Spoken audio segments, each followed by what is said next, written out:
Hello. In this video, we will look at the CoolAutomation professional platform on the remote control tab. So on the remote control tab, we can see a list of units. We can scroll up and down between the different units. We will have a look over here on the list view. We can see the unit name and address. We can see the mode, heating operation. We can see it's set at 23 degrees and the room temperature now is 24 degrees. We have the filter sign on and the unit is on. Here we can change settings. We can change temperature either by scrolling here or up and down. We can change the mode. We can change the fan speed, the louver status. We can set a schedule timer, so we can add a schedule over here. Could be either weekly or by calendar. We can set the day of the schedule, which days we want it to operate, start time, end time. We can select the set point if we want and select the fan speed. Otherwise it will work on the default one. This is the schedule. We also have a timer over here, which is a duration of an auto off timer. So you just want to operate it and you say, well, let it go off in 2 hours, and that's it. We also see over here the outdoor temperature at the top over here. And as we know, we have the on-off right over here. This is the list view. We have another view, which is a floor plan view. At the moment, there's no floor plan over here. So let's have a look at how do we add a floor plan. So we go to site management. On site management page, we do all the setup of the system. We will look at a different video of how we set up the systems. And this one, we'll look at the floor plan. So right over here, we have systems and we have floor plan. There's no floor plans at the moment. We will click on plus.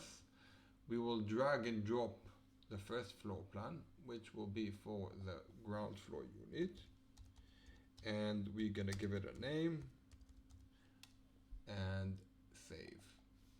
Now it will open the setup page.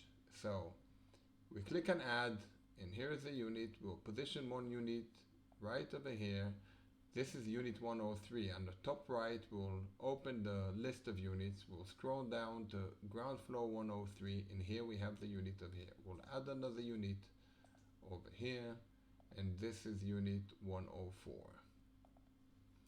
Next, we're gonna add another unit over here. This is unit 102. Open the scroll down to unit 102. Next one will be the unit over here. It's that simple and easy. Just scroll down, select the units I want, and the next one right over here is unit 101, and we have the very last one, which is the ground floor hallway.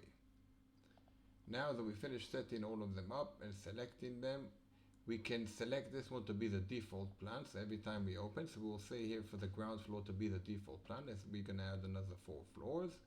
And we will click on save. Just before we click on it, there's an option to fit it to the page if needed, not required in this case. So okay, now that we saved it and we have one here, we can add another floor here and then another one, etc. Now if we go to remote plan, here we go, remote control, we have a floor plan option. Now we have the floor. So when we looked before at the list, we had the list and we went to floor plan, there was nothing. Now the first floor plan is over here, and here, when we're gonna add more floors, we're gonna have the option to select the floors. So here we look at the floor plan, and we can see that this unit is on and heating, set to 23 degrees, room temperature is 24 degrees. Same on this one. These are off, and they are actually showing our room temperature, although it's an open plan because inside the ceiling it's quite hot because the fans are not operating. Now we're going to look at the hallway one over here, and if we will go to this hallway unit, we can set the settings. So we can do, let's say, power on the unit, and here we go, the unit started operation. So we'll switch it back off, and this is the view for the floor plan. One last thing before we go. Let's say we want to reposition a unit, then we'll go back to site management and we'll go back to floor plan. We'll click here to edit. We'll click on any zone and it will give us options: reposition unit, edit, or delete. If we will edit, then we can change which address it will be and scroll down over here. If we click on reposition, we can just take it and drag it wherever we want and put it down again in the same place and click on save. And back to remote control, and it will be in the position where we repositioned it. Thank you for watching. If you wish to subscribe to the system, please contact us on the website. Thank you for watching.